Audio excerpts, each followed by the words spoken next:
ప్రియ శ్రోతలు, ఈరోజు మన పాఠం న్యాయాధిపతులు 19, 20, 21 అధ్యాయం. వినండి. ఆధ్యాత్మిక పతనం నైతిక పతనానికి దారితీస్తుంది.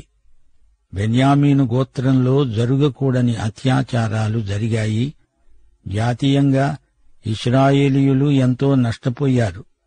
19, 20, 21 అధ్యాయాల్లో అంతా విషాదగాథే. ఒక లేవీయుడు ఎఫ్రాయిము మన్య ప్రదేశంలో ఉత్తరాన నివసిస్తున్నాడు. అతడు యూదా బెత్లెహేము నుండి ఒక స్త్రీని తనతో తెచ్చుకున్నాడు.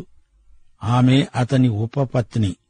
ఈ విధంగా ఉపపత్నులను పెట్టుకోవడం దేవునికి సుతరాము ఇష్టం లేదు. అది అవినీతి. అసలైన భార్యకు ఉన్న మర్యాద, ఘనత ఉపపత్నికి ఉండవు. ఈ లేవీయుడి ఉపపత్ని అతణ్ణి విడిచి మరొకరితో వ్యభిచరించి తన పుట్టింటికి బెత్లెహేముకు వెళ్లిపోయింది. అక్కడే 4 నెలలున్నది. తాను లేవీయుడై ఉండి ఉపపత్నిని తెచ్చుకొని కాపురం వెలగబెట్టాడు. ఆమె చెడు పని చేసి పుట్టింటికి పారిపోయింది. ఆమెను తిరిగి తెచ్చుకుందామని మామగారి దగ్గరికి వెళ్లాడు. కొన్ని రోజులుండి తన ఉపపత్నిని తీసుకుని ఉత్తర దిక్కుగా ప్రయాణిస్తున్నాడు. గిబియా వరకు వచ్చాడు. అది బెన్యామీనీయుల పట్టణం. అప్పటికే పొద్దుగుంకింది. ఎక్కడ ఆ రాత్రి బస చెయ్యాలా అని ఆలోచిస్తూ ఉంటే ఒక వృద్ధుడు ఈ లేవీయుడి దగ్గరికి వచ్చాడు. అతడు ఎఫ్రాయిము మన్యం నుండి వలస వచ్చినవాడు. మా ఇంటికి రా, ఆతిథ్యమిస్తాను అన్నాడా వృద్ధుడు. ఆ రాత్రి లేవీయుడు, అతని ఉపపత్ని వృద్ధుని గృహంలో ఉన్నారు. ఆ ఊళ్ళో కొందరు పోకిరిగాండ్లు వచ్చి ఆ ఇంటి మీద పడ్డారు. 22వ వచనం, నీ ఇంటికి వచ్చిన మనిషిని బయటికి తీసుకురా, మాకు అతణ్ణి అప్పగించు అన్నారు. వీరు సొదొమ గొమొర్రా పాపానికి అలవాటు పడ్డ మనుషులు. వృద్ధుడు వారిని బ్రతిమలాడాడు. ఆ నీచమైన పని చెయ్యొద్దు అని వేడుకున్నాడు. అతనికి బదులు అతని ఉపపత్నిని మూక ఉమ్మడిగా కూడి ఆమెను చంపేశారు. లేవీయుడు ఆమె శవాన్ని 12 ముక్కలుగా తెగనరికి ఇశ్రాయేలు దిక్కులన్నిటికీ ఆ ఖండాలను పంపాడు. 30వ వచనం, ఇంత నీచ కార్యం ఎన్నడూ కని విని ఎరుగము అని అందరూ చెప్పుకున్నారు. వృద్ధుడు తన అతిథిని కాపాడడానికి అతని ఉపపత్నిని ఆ గుంపుకు అప్పగించడం మహాదారుణం. ఆ ముసలివాని కూతురు లేవీయుని ఉపపత్ని. వీరిద్దరూ పాడైపోయినా అతిథిని కాపాడాలి అని ఆ వృద్ధుడు ఇంత పని చేశాడు. వారిద్దరూ పిరికివారు. వచ్చిన పోకిరి మూకతో పోరాడే ధైర్యం లేక ఈ విధంగా దేవుని ధర్మశాస్త్రాన్ని మీరిన వారయ్యారు. నైతిక ప్రమాణాలను ఎట్టి పరిస్థితిలోనూ భంగం చేయకూడదు. 29వ వచనం, ఈ వార్త దేశం నలువైపులకు ప్రసరించింది. తన ఉపపత్ని మరణానికి లేవీయుడే బాధ్యుడు. 1 సమూయేలు 11వ అధ్యాయం 7వ వచనంలో సౌలు ఏం చేశాడు?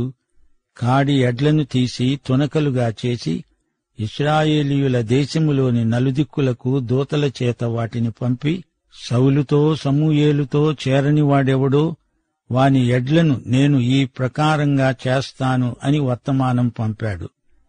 ఈ ఉపపత్ని హత్య ఎలాంటిది? ఇది అసభ్యం, పాపం, నీచం. ఇప్పుడు మనం 20వ అధ్యాయంలోకి వస్తున్నాము. ఇశ్రాయేలు జాతి కలవరంలో ఉంది.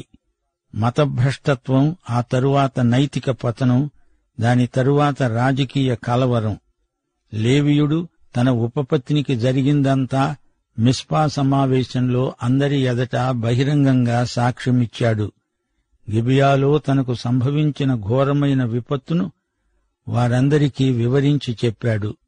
అప్పుడందరూ ఏకగ్రీవంగా అన్నారు, గిబియాకు తగిన శాస్తి చెయ్యాలి. మనమంతా ఏకీభవించి గిబియాను ముట్టడిద్దాము, వారికి బుద్ధి చెపుదాము. ఈ ఘోర కార్యానికి కారకులను మాకు అప్పగించమంటే వారు అందుకు ఒప్పుకోలేదు. బెన్యామీనీయులు యుద్ధానికి సిద్ధమయ్యారు. బెన్యామీనీయులు ఇశ్రాయేలీయుల్లో 22,000 మందిని నేలకూల్చారు. అయితే ఇశ్రాయేలీయులు ధైర్యం తెచ్చుకుని మళ్లీ యుద్ధపంక్తిగా తీరి నిలిచారు. దేవుడు వారిని యుద్ధానికి ప్రోత్సహించి బలపరిచాడు. రెండో రోజున వారు బెన్యామీనీయులతో హోరాహోరీగా పోరాడారు. ఈసారి కూడా బెన్యామీనీయులు 18,000 మంది ఇశ్రాయేలీయులను నేలకూల్చారు. ఇశ్రాయేలీయులు బేతేలులో యెహోవా సన్నిధిలో సాయంకాలము వరకు ఏడుస్తూనే ఉన్నారు. అప్పుడు యెహోవా మందసము బేతేలులోనే ఉంది. ఫీనెహాసు మందసము ఎదుట నిలిచి ఉండగా ఇశ్రాయేలీయులు దేవుని వద్ద విచారణ చేశారు. రేపు నీ చేతికి వారిని అప్పగిస్తాను అని దేవుడు సెలవిచ్చాడు. అప్పుడు ఇశ్రాయేలీయులు గిబియా చుట్టూ మాటుగాండ్రను పెట్టారు. బెన్యామీనీయులైతే తామే గెలుస్తామని ధీమాగా ఉన్నారు. ఇశ్రాయేలులో ఏర్పరచబడిన 10,000 మంది గిబియాకు ఎదురుగా తారసిల్లారు. ఘోర యుద్ధం జరిగింది. ఆ రోజున యెహోవా ఇశ్రాయేలీయుల చేత బెన్యామీనీయులను హతం చేయించాడు.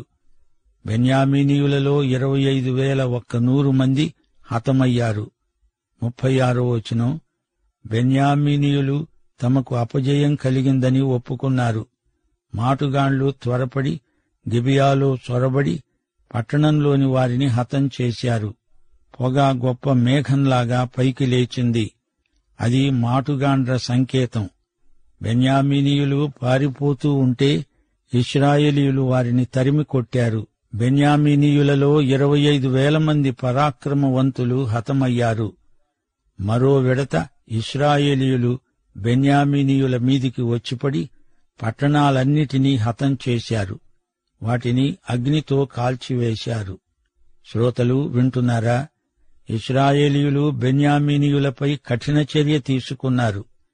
బెన్యామీనీయులకు గొప్ప సైన్యం ఉన్నది. అయితే ఇశ్రాయేలీయులే గెలిచారు.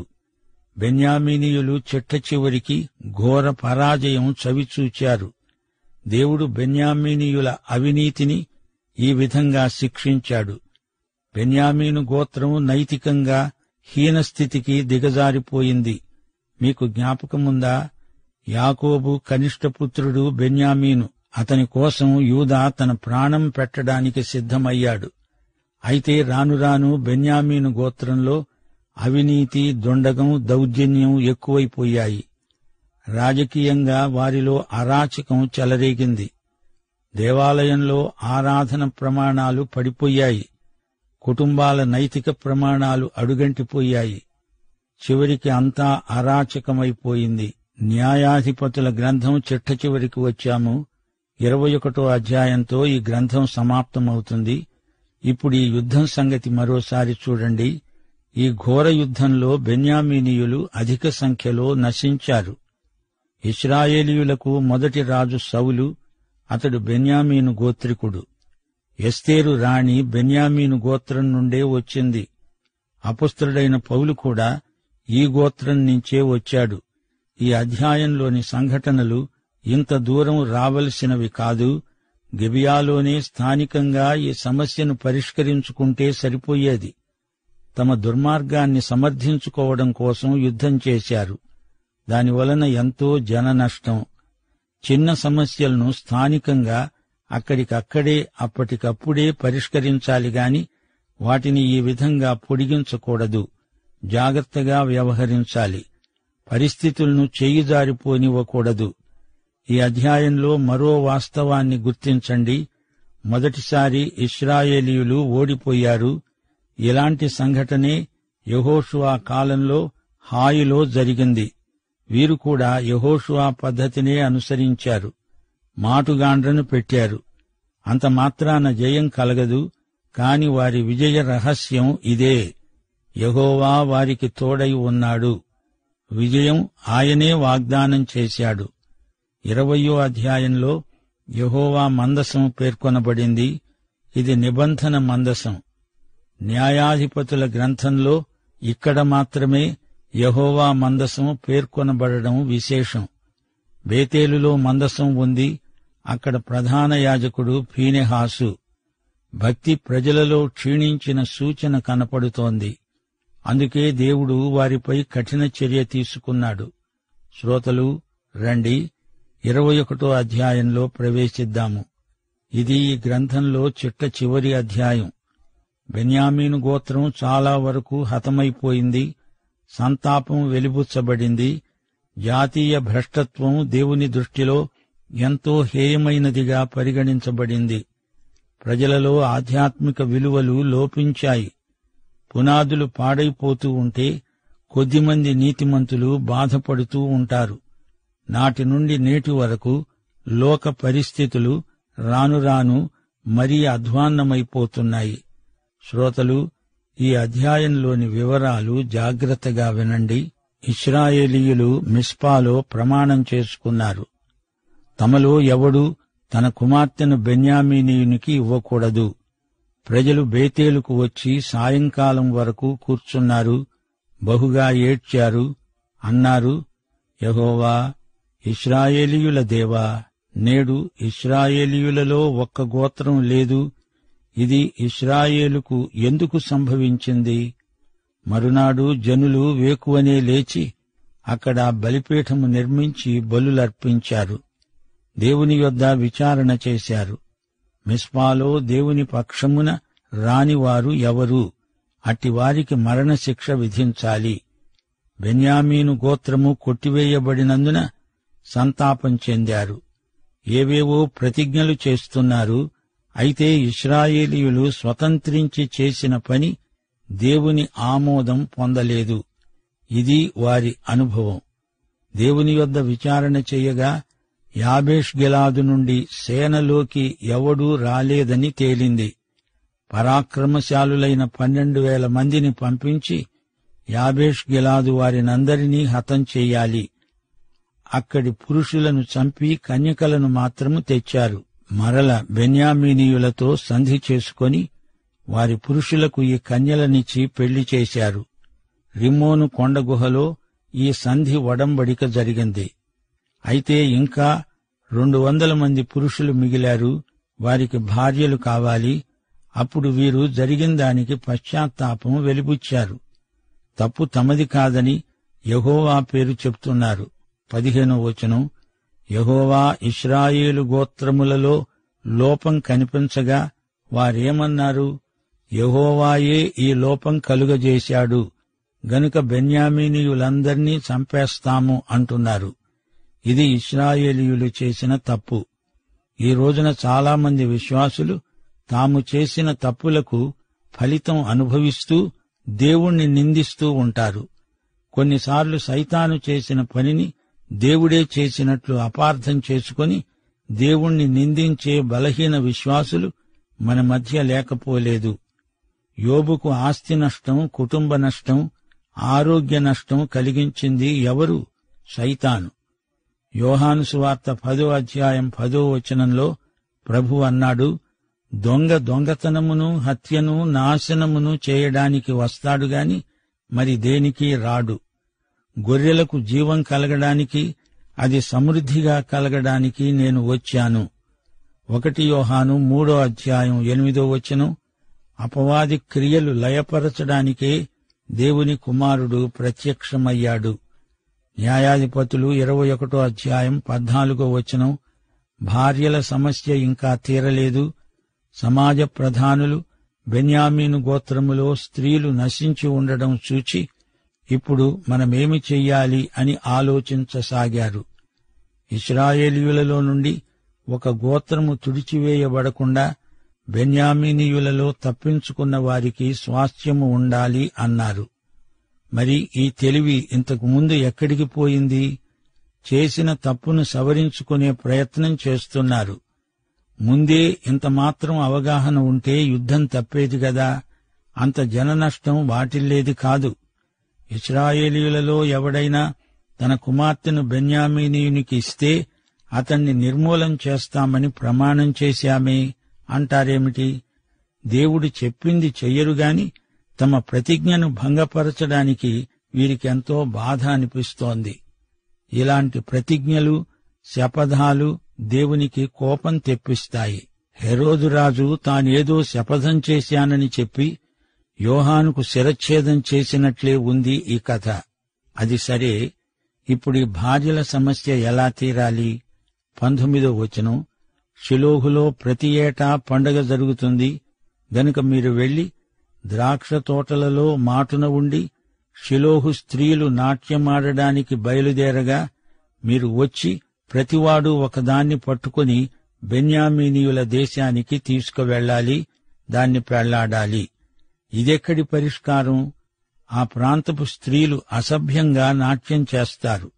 వారు నైతికంగా ఎంత దిగజారిపోయారో చూడండి.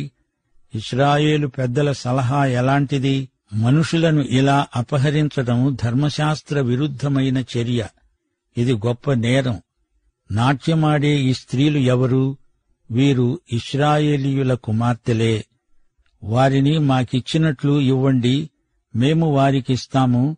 యుద్ధానికి ఫలితంగా ఈ సమస్య ఏర్పడింది, వారి మీద దయచూపండి అని ఆ స్త్రీల తల్లిదండ్రులకు ఏదో విధంగా నచ్చచెబుతారట. బెన్యామీనీయులు నాట్యకత్తెలను ఎత్తుకుపోయి పెళ్లి చేసుకున్నారు. వారికి మంచి స్వాస్థ్యములే దొరికాయి. బెన్యామీనీయులలో మిగిలిన వారు వీరే. సోదరీ సోదరులారా, ఇంతటితో న్యాయాధిపతుల గ్రంథం ముగిసింది. 25వ వచనం, ఆ దినములలో ఇశ్రాయేలీయులకు రాజు లేడు, ప్రతివాడు తన ఇష్టానుసారముగా ప్రవర్తిస్తూ వచ్చాడు. వారికి రాజు లేడు, అంతా అరాచకం. ప్రజలు ధర్మశాస్త్ర విరుద్ధమైన ప్రవర్తనకు అలవాటు పడ్డారు. ఇదంతా ఏమిటి? ఇది ప్రకృతి సంబంధమైన మానవ సహజ లక్షణం. ఈ గ్రంథంలో దాపరికం లేకుండా ప్రతి ఒక్కరి బలహీనతను పరిశుద్ధాత్మ బయటపెట్టాడు. ఇట్టి వైఖరి జాతీయ జీవనం మీద పెద్ద మచ్చ. గమనించండి, ఇశ్రాయేలీయులు అడుగడుగునా పొరపాట్లు చేస్తూనే వచ్చారు. ఉద్రేకంలో శపథాలు చేయడం, దానివల్ల కలిగే దుష్ఫలితాలను అనుభవించడము, ఏడవడము, ప్రభువు క్షమించడం, ఇది ఇశ్రాయేలీయులకు అలవాటైపోయింది. బెన్యామీను గోత్రం అంతరించిపోకుండా నిలవాలంటే అక్కడి పురుషులకు భార్యలు కావాలి. యాబేష్ గిలాదు ఉదంతం ఈ వాస్తవాన్ని మనకు తేటగా చూపుతోంది. ఈ గోత్రాలు చేసిన నిర్వాకమిదే. వీరికి దేవుని ఆజ్ఞ కంటే తమ గోత్రికుల సాంప్రదాయాలే ముఖ్యం. అందుకే వారలా చెడిపోయారు. గతంలో తాము చేసిన తప్పులను సవరించుకోవటంతోనే సమయమంతా గడిచిపోయింది. వెనకటికి ఒక సామెత చెప్పుకునేవారు, అయ్యవారేం చేస్తున్నారు అంటే చేసిన తప్పులను సవరించుకుంటున్నారు అని. ఇశ్రాయేలు గోత్రాల తంతు అలాగే ఉంది. రాజు లేనప్పుడు ప్రతి ఒక్కడూ తనకు తానే రాజై కూర్చుంటాడు. దేవునితో నిమిత్తం లేకుండా స్వతంత్రించి తమకిష్టం వచ్చినట్లు చేస్తారు. తమ స్వంత అభిప్రాయాల చొప్పున తీర్మానాలు చేస్తారు. ప్రియ సోదరీ సోదరులారా, వింటున్నారా? మన ఆలోచనలు, ఉద్దేశ్యాలు, అభిప్రాయాలు, కోరికలు అన్నీ ప్రభువుకు అప్పగించాలి. ఆయన చిత్తానికి లోబరచాలి. గిద్యోను, యెఫ్తా, సంసోను మొదలైన వారు గొప్ప యుద్ధవీరులు. అయితే వారి వ్యక్తిగత జీవితాలలో ఆధ్యాత్మిక విలువలు లోపించాయి. నిజమైన ఆధ్యాత్మిక వీరులైతే ఇంటా బయట, ఉద్యోగంలో, సంఘంలో, సమాజంలో వీరులుగానే ప్రవర్తించాలి. దేవుని రాజ్య ప్రతినిధిగా ప్రతి ఒక్కడూ వ్యవహరించాలి. దేవుని రాజ్య వాస్తవాలను ప్రకటించాలి, ప్రదర్శించాలి, ప్రయోగించాలి. ఆధ్యాత్మిక యోధులకు దేవుడిచ్చే ఆయుధాలు ఏవి?